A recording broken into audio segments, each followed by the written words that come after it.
The year is 1981. Anders Love, a story of impossible love, is released. At minute 49, an unknown young man bursts onto the screen, short, muscular and with a strange haircut. He takes off his shirt for no reason other than to show off his toned body. He says a few lines, most of them off camera because he is neither the main character nor a supporting actor. Not even a cameo, he is nobody and he does not appear again in the entire film. His name is Thomas Cry Mayo. But in the credits he appears as Tom Cry. What the young man didn't know was that this was the beginning of a very, very long career full of ups and downs, where he would be a supporting actor, a leading man, the most sought-after actor in the United States, an influence that everyone would want to imitate, a heartthrob, a box office success, an action hero, the most hated guy in the world, a depressive, a crazy psychopath who makes you uncomfortable in an interview, a box office failure, the most sought-after actor in the United States again, a box office success again, and a banner to get your ass up and go to the movies. In this video we are going to show him being born, growing, overcoming himself, consecrating himself, falling, crawling, getting up, and being reborn. But we are never going to see him die because Tom Cry cannot die. We are going to see him do many things, but more than anything we are going to see him run. That's why today I'm going to summarize Tom Cry, the immortal. Before we start, I want to make a clarification. I'm not going to talk about Tom Cry's life chronologically. I'm going to talk first about his second phase, which is when the Mission Impossible saga begins. I'll continue with the period of pressure that begins with Eyes Wide Closed. I'll continue with his downfall that begins with Mission Impossible 3. Then I'll go back to the 80s to tell the story of his beginnings. Then I'll go further back to the 50s to tell the origin of Scientology. And then I'll go to 2011 to tell the story of his final phase after Mission Impossible 4. That's the journey, so pay attention. I'm starting part 1. Mission Impossible, solo phase. The year is 1996. Tom Cry was in his first golden age. He starred in undisputed classics that I'll detail later. All of them were hits, all of them great classics. Back then, he wasn't an action actor. He was more of a leading man. He had warmed up more than one crotch as a hot vampire, a hot race car driver, a hot bartender, and a hot aviator.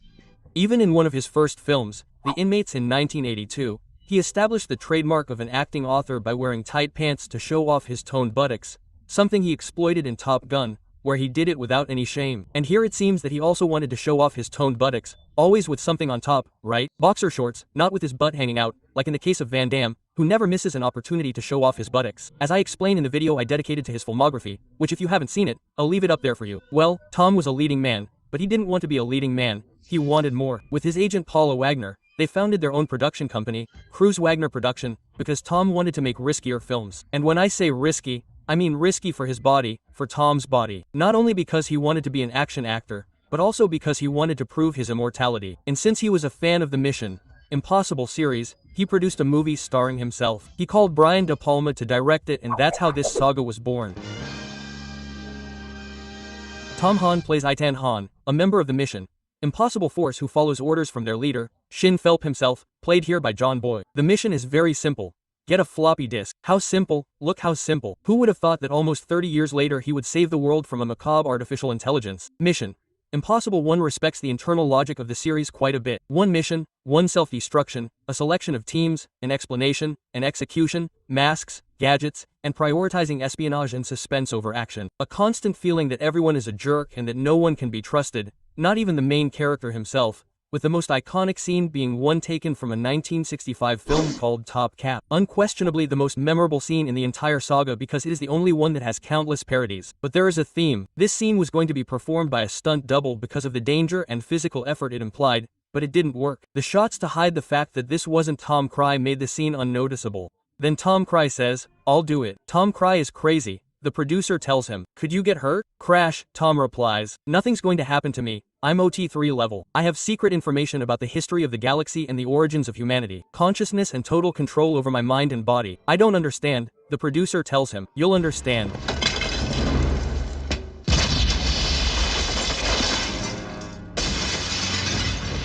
Just as he does the fish tank scene in the restaurant himself. And although he couldn't do the train scene himself because it was too crazy, he had an industrial fan built to make it look believable that he's traveling at very high speeds. For him, cinema had to be as real as possible. He wanted to create not just a movie, but a cinematic experience so spectacular that he wanted it to be worth leaving your house and paying for a ticket. Mission Impossible was a huge thrill. With a budget of 80 million, it raised almost 500 million and at the time it had so-so reviews, but time has put it in its place. Critics don't matter when it comes to making a saga, what matters is the money. And since he raised so much money, Mission Impossible came about. 2. Which could be the worst of the series. Tom's idea was for each film to be directed by different people, partly so that each one would have its own stamp and partly because during the filming of the previous one he got on really badly with Brian De Palma because Tom wanted to be in control of everything, more control than the director himself. So for the second part he called John Woo, a Hong Kong director who had already directed great films like The Killer, Hard Target and Face Off. John Woo gave it his auteur stamp with over-the-top fights that mix physical action with weapons and, of course, pigeons. The film opens with a scene of Tangen hanging from a mountain, a scene that, of course, was filmed without stunt doubles. Tom Cruise is there hanging from the mountain. Was it necessary for Tom to hang from a mountain just for the opening scene where he receives the mission? Not really, but Tom Cruise doesn't give a damn about common sense. No, seriously, Tom Cruise couldn't care less about common sense. And there's another scene where Eton has a knife held very close to his eye, a scene that was also done without stunt doubles or CGI tricks. And there's another scene where he's in a hurry to get a knife, of Itan riding a motorcycle, which were also shot without stunt doubles. When Tom was asked if he wasn't afraid, he replied, "Nothing's going to happen to me. I'm level OT3. I have secret information about the history of the galaxy and the origins of humanity. Total consciousness and control over my mind and body. I don't understand," they told him. "You'll understand." The film was a critical failure because, well, it's pretty lame, right? It's said that Tom and John Woo got together to brainstorm, even filming several action scenes based on what they felt like doing, and then they gave all those scenes to a screenwriter and said, "Put all this into a story. See you later." The screenwriter did his best, and that's how it ended up. But I insist, this is the story. It was a critical failure, but a box office success, and that's what matters when creating a franchise. So, there was Mission Impossible 3, directed by J.J. Abrams, who stamped it with his signature style, over-the-top, saturated action sequences. Another success, and here's something that became a definite Tom Cruise trademark, a long-running scene. These three films, or rather, these three Mission Impossible installments, have three things in common. 1. Action scenes starring Tom Cruise himself, without stunt doubles. For now, it's just Tom Cruise's preference for better staging. This will change later. 2. A completely expendable team that appears without introduction and disappears without explanation in the next film, with Luther being the only one to appear in all three. The female characters are also expendable. In the second film, he ends up with this brunette, but in the third, appears. In fact, he is already married to another three. And finally, the films have numbers, Mission Impossible 2 and Mission Impossible 3, implying that there is continuity. All this will change for the following films, but in the middle Tom Cruise goes through a mini-stage that does not last long, but gives us great films. Part 2.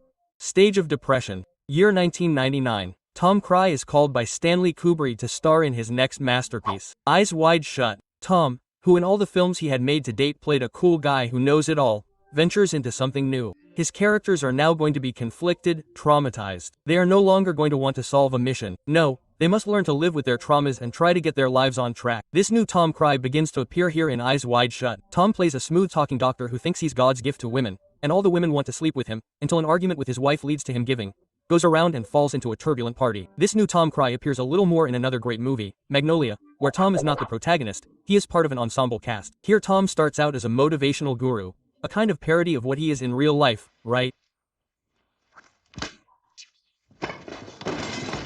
But in the middle he undergoes a change where this depressed Tom Cruise appears.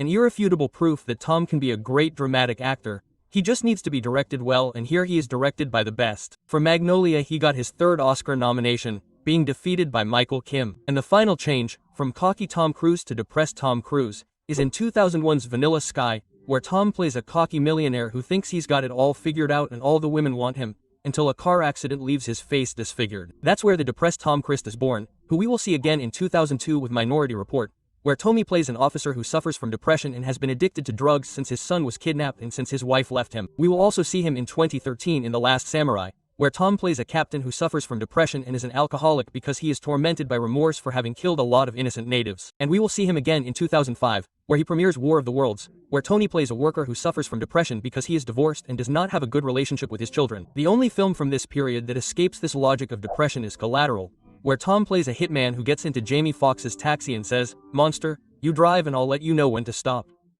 And suddenly, oh no, it all gets complicated. The first and only time Tom Cruise plays the villain instead of the hero. He's always the good guy. This doesn't even count his participation in a movie War where he plays this son of a bitch. After all this, Mission Impossible 3 comes along, and something happens here. Here we have to talk about Part 3, Tom's downfall. The year is 2006. Tom Cruise wasn't having a good time in terms of public opinion. People didn't like him because of several strange attitudes he'd had in recent years. For example, in 2001 he divorced Nicole Kidman and some photos of her happily celebrating the divorce appeared. People said, man, this is really weird. There was also an interview where he got a little shady with a guy, and people also said, this is really weird. And speaking of interviews, the interview with Oprah in 2005 where they go crazy.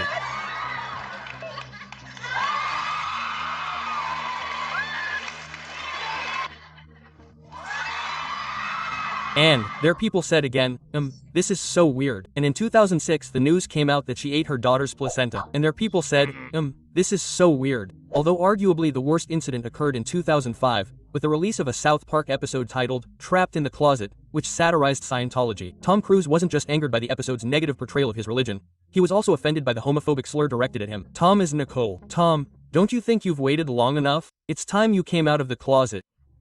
Exploiting the fact that Paramount distributed both South Park and Mission Impossible, Cruise threatened to boycott the film unless the episode was pulled.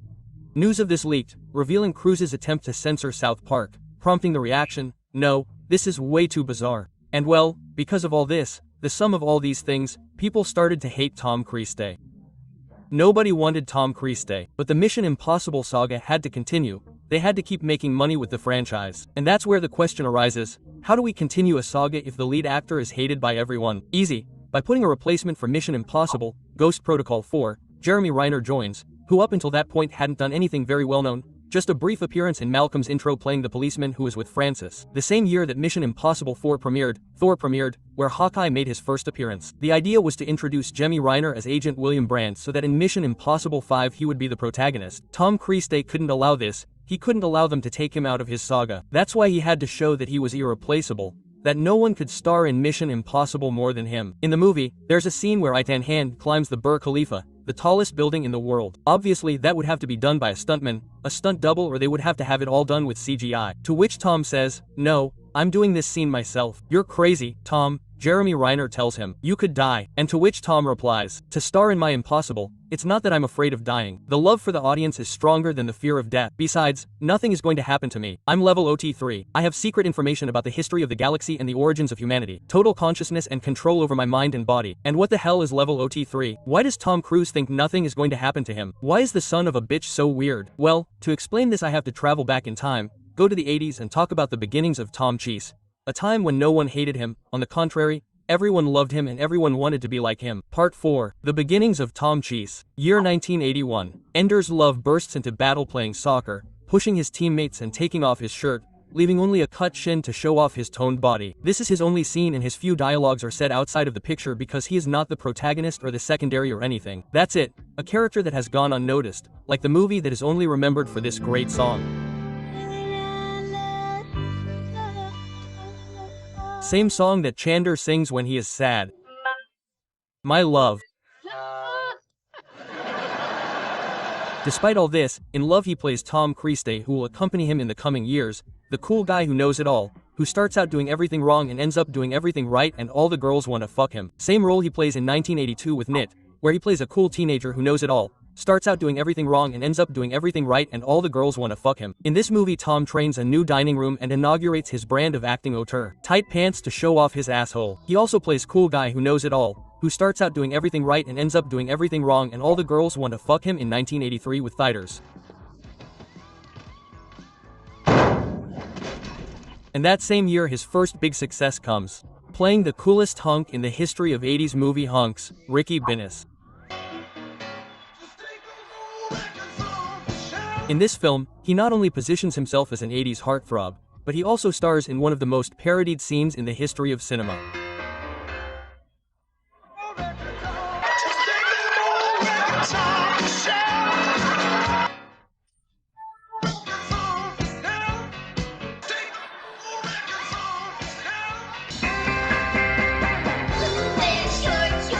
Even parodied by Tom himself.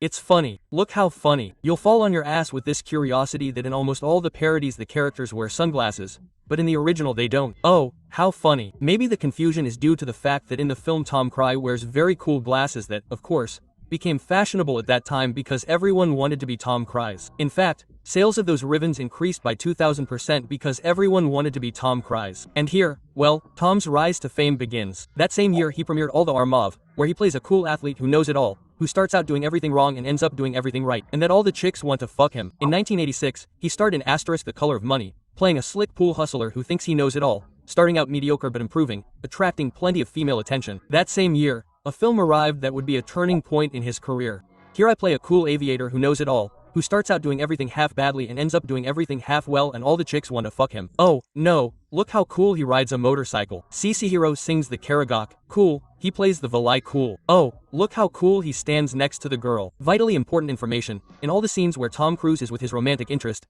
he is standing on a platform because he is 1.70 and she is 177. And here begins a string of blockbusters where Ton is always going to be a cool guy who gets it. He knows everything and starts out doing everything half wrong and ends up doing everything right, and all the chicks want to fuck him. 1988, Cocktail and the King. 1990, Days of Thunder. 1992, A Few Honors. 1993, De Phil. 1994, Interview with the Vampire. And 1996, Sherry Maguire. Here with Sherry Maguire, he gets his second Oscar nomination, being defeated by Geoffrey Rush. If there is something that all these films have in common, it is the concept of self-improvement. Tom starts the film unfit for the mission and ends up being an expert. Along the way he realizes that what he knew is useless. It is the new things he learns through a new experience that are valuable. I did not mention Far and Away or Born on the 4th of July, because in these two films Tom Cruise steps out of his comfort zone and does not play the role of Cancherito who knows everything. In Born on the 4th of July, for example, he plays an ex-combatant who is crippled and wants to get ahead. Here he does it, nominated for an Oscar for the first time, although he lost to the magnanimous Dine DeLuise for My Left Foot. But the important thing in all this is Topum. When they called him for Top Gun, he didn't want to do it, he wasn't interested in the subject matter. So the producers told him, come to the Air Force one day, fly some planes and see what happens. And so he did, and Hoya passed. He agreed to do Top Gun on the condition that he would do all the aerial stunts himself. This is where he became addicted to adrenaline. He was no longer interested in making movies, and they weren't physically challenging for him. But why did he dare to fly warplanes? How did he dare to climb the Burj Khalifa? How did he dare to hang from a plane? How did he dare to jump off buildings? Well, the answer is because he's immortal, or at least he thinks he is. And to explain this, we have to go back to 1985, where Tom Cruise was paired with actress Mimi Roger. She asked him, Tom, what's your religion? Am I Catholic? He told her, my religion is better, Mimi tells him, because it has aliens and it's called Scientology. Part 5, Scientology. The year is 1954. A science fiction writer named Ron Halvard creates a pseudo-religious, pseudo-sectarian movement, a pseudo-self-help group called Scientology. And with a few books and talks he begins to convince several people that the true power of human beings lies in the mind. Roll said that we are perfect and immortal beings, but all our problems, as well as the solutions, lie in our minds. We get sick because we are mentally weak and we heal ourselves thanks to the power of the mind. It's all in the head. His doctrine worked pretty well, but it lacked something to make it really explode. It lacked a mythology as absurd, if not more absurd, than the one that says that a dove impregnated a virgin girl and from there the savior was born. Ron Howard said that millions of years ago an extraterrestrial galactic dictator realized that there was overpopulation in his empire. So he grabbed a bunch of extraterrestrials, froze them, and threw them into volcanoes on Earth. The bodies died, but the souls remained wandering around. They were brainwashed with a device, I don't quite understand why. And the souls continued wandering around until they entered human beings. The goal of Rover and Scientology is to free you from that soul so that you can reach perfection. The further you advance in Scientology, the closer you get to perfection. Tom Cruise is at one of the highest levels, level OT3. He has secret information about the history of the galaxy and the origins of humanity. He has complete consciousness and control over his mind and body. Tom Cruise cannot die because he does not want to die. Tom Cruise is immortal until he decides to stop being so. Tom Cruise can pilot warplanes because he cannot die. Tom Cruise can hang from the ceiling because he cannot die. Tom Cruise can climb a mountain because he cannot die. Tom Cruise can hang from the Burj Khalifa because he cannot die. You can hang from the Burj Khalifa. Tom Cruise yelled at Jeremy Renner. No one can hang from the Burj Khalifa, Tom Cruise yelled. Because no one is immortal like me. Ram Pam. Pam Pam.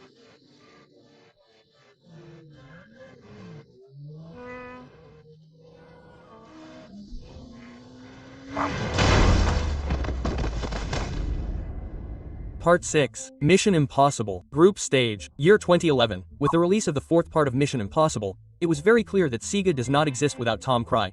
But it was also clear that Tom Cruise had to be a little less weird for people to like him. He accepted that condition. And here begins the new stage of Mission Impossible. And the next ones, 5 films will have 1. A team that is no longer disposable. It is now a permanent team. There is Luther, there is Benji, there is the boss, there is Ilsa. 2. The films no longer have numbers, they have subtitles. Although there is a minimal backbone involving Tom Cruise's wife and Solomon Lane, leader of the syndicate, the films are self-contained. You can watch one without having to watch the previous ones. The idea is that if one fails, the other will be detached. In fact, the seventh is called Mission Impossible: Death Sentence, Part 1, but since it did poorly at the box office, the eighth is not called Part 2, it is called Mission Impossible: Final Sentence. 3. The films are going to have several risky action scenes starring Tom Cruise that are going to be used to promote the film. The Mission Impossible teasers are not fictional scenes, but behind-the-scenes footage showing how much Tom Cruise is risking his life. Tom Cruise is going to hang from a moving plane. Tom Cruise is going to hold his breath for over 5 minutes. Tom Cruise is going to parachute from 25,000 feet. Tom Cruise is going to jump from building to building and not cut the shot even if he shits his foot. Tom Cruise is going to drive a helicopter himself in a chase. Tom Cruise is going to jump off a cliff with a motorcycle. Tom Cruise is going to have a fight with a moving plane. Tom Cruise is going to parachute with a burning parachute.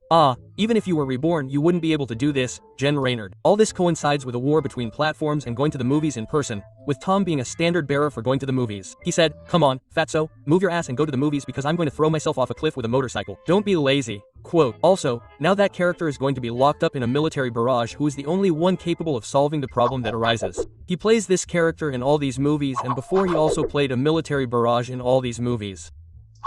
Tom Cruise played a military barrage 22 times, and now the question arises, what happens in the future with Tom Cruise? Part 7, The Future of Tom Cruise. Year 2025. Tom Cruise is still young. He is only 62 years old. He is still immortal and he is still popular. However, supposedly, and I want to emphasize the supposedly, this Mission Impossible is the last Mission Impossible for Tom Cruise. He already said that's it.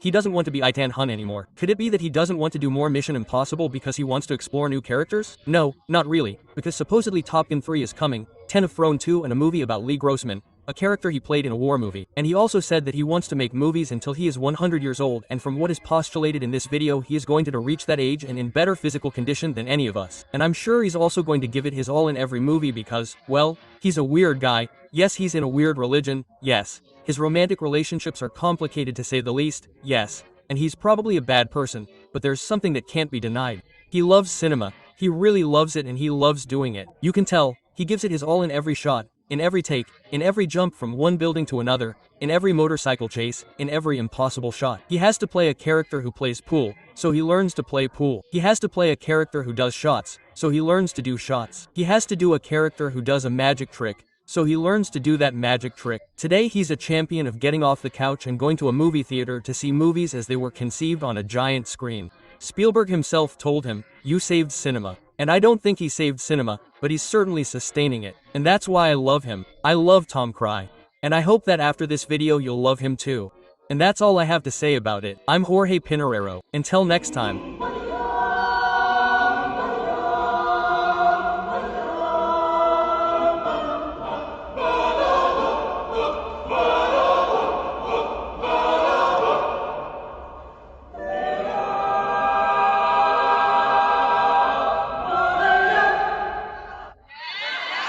Baba, subscribe to the channel and go to your friends.